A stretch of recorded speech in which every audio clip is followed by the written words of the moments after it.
You know that moment at night when everything is finally quiet, but your mind suddenly gets louder. You replay a conversation from earlier. You wonder if you said something wrong.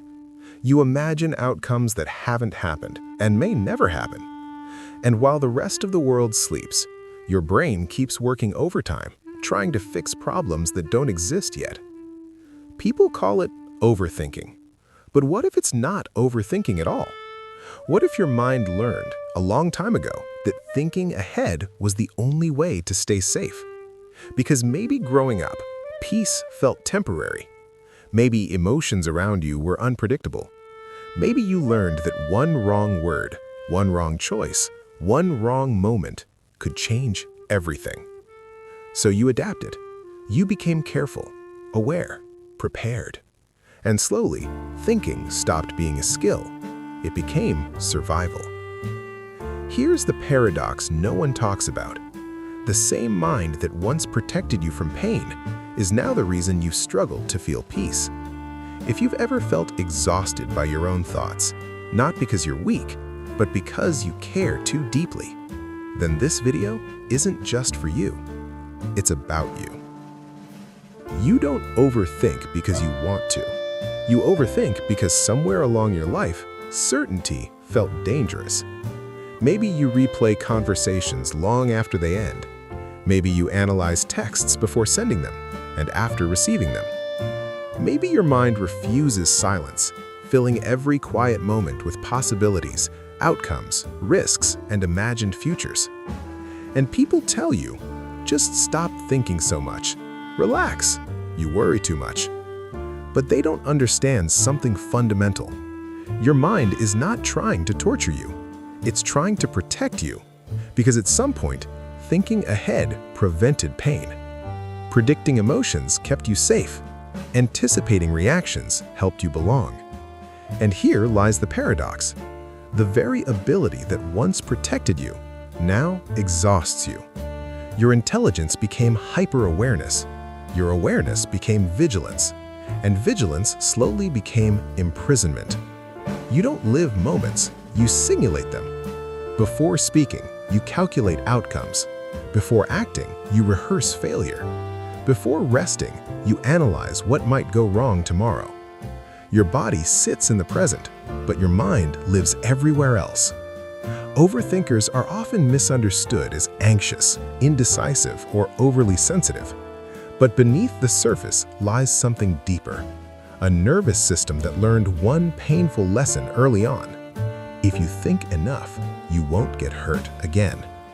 And so, your mind never clocks out, even when you're safe, especially when you're safe. Psychologically, overthinking is not simply thinking too much. It is a state of chronic cognitive hyperactivity driven by emotional uncertainty. Your brain becomes a prediction machine. Let's understand why. Hypervigilance develops when a person grows up in environments where emotions were unpredictable. Maybe moods changed suddenly. Maybe approval felt conditional. Maybe conflict appeared without warning. The brain adapts by scanning constantly for threats. Not physical threats, emotional ones. Tone changes, facial expressions, silence, delayed replies. Your nervous system learns safety comes from anticipation, so your mind runs simulations endlessly, trying to stay one step ahead of pain. Neuroscience shows that when the brain is at rest, a network called the default mode network becomes active. This system handles self-reflection, memory, and future prediction. In overthinkers, the DMN becomes overactive. Instead of resting, the brain loops past mistakes, imagined judgments, hypothetical futures. Your brain mistakes rumination for problem solving. But most overthinking doesn't solve problems. It attempts emotional control. Many overthinkers grew up learning to monitor themselves closely, not because they were narcissistic, but because emotional validation was inconsistent. So they became their own observer. You learned to ask, was that wrong? Did I upset them? What should I have said differently? Over time, self-awareness turns into self-surveillance. You stop experiencing life directly.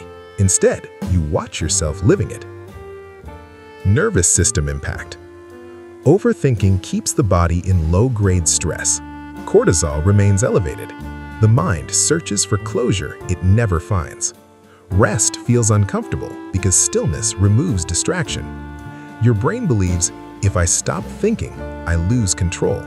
So, thinking becomes survival. Here's the tragedy of overthinking. It steals presence while promising protection. You miss moments not because you weren't there, but because you were evaluating them while they happened. You analyze happiness instead of feeling it. You question love instead of receiving it. You prepare for loss even during joy. There is an invisible grief carried by overthinkers, the grief of never fully arriving. Philosophers understood this long before psychology named it. Carl Jung suggested that what we resist internally controls us unconsciously. Overthinking often hides a deeper fear, not failure, not embarrassment, but emotional exposure. Because when you stop analyzing, you must feel, and feeling means vulnerability.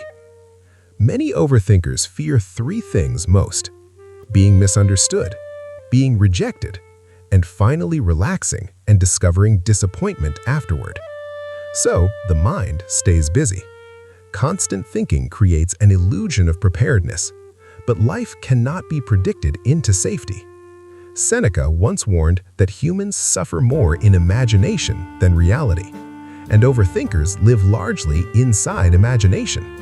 You replay conversations that no longer exist. You argue with people who aren't present. You prepare responses for futures that never arrive. Meanwhile, life quietly continues without analysis. This creates existential exhaustion. You feel tired without doing anything physical, because thinking is energy, and your mind rarely rests. The deepest pain? You often appear calm externally, while internally carrying storms no one sees. You become the strong, wise, or thoughtful person others rely on, yet inside, you long for silence. Not external silence, mental silence. Overthinking does not stay in the mind. It shapes adulthood in predictable ways. You might recognize yourself here.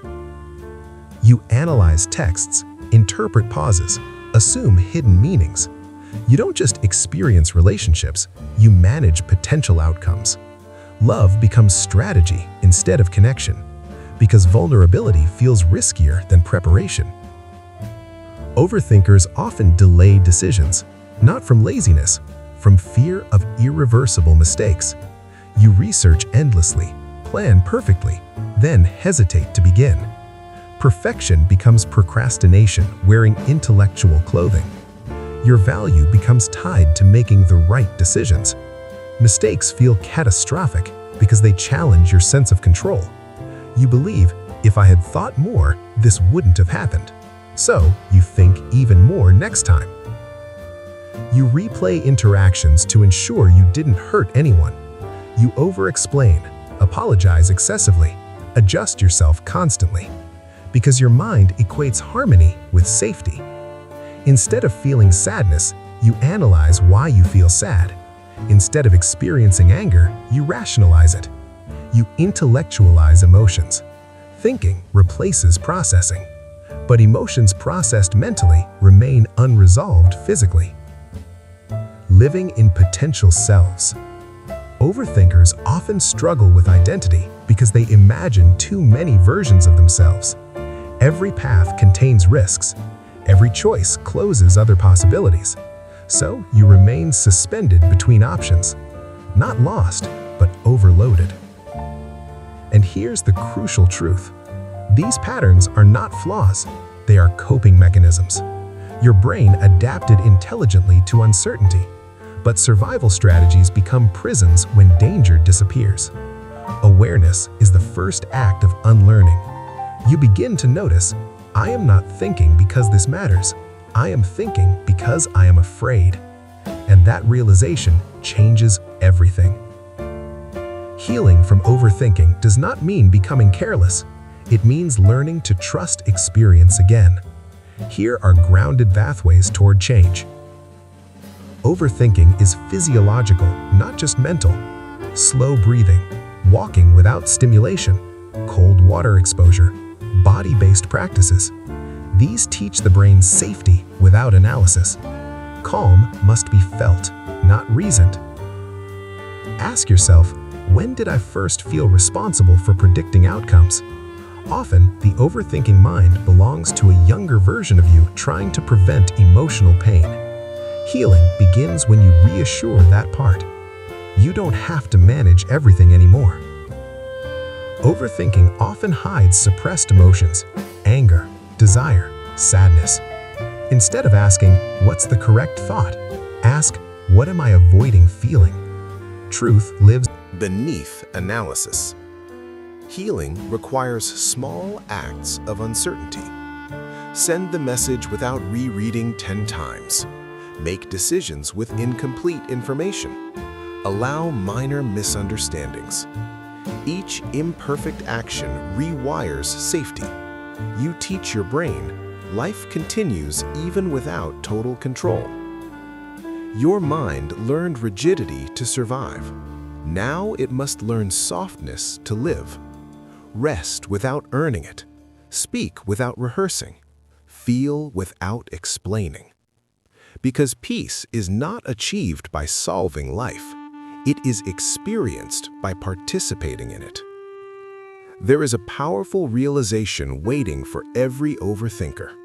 The world was never asking you to predict everything, only to be present.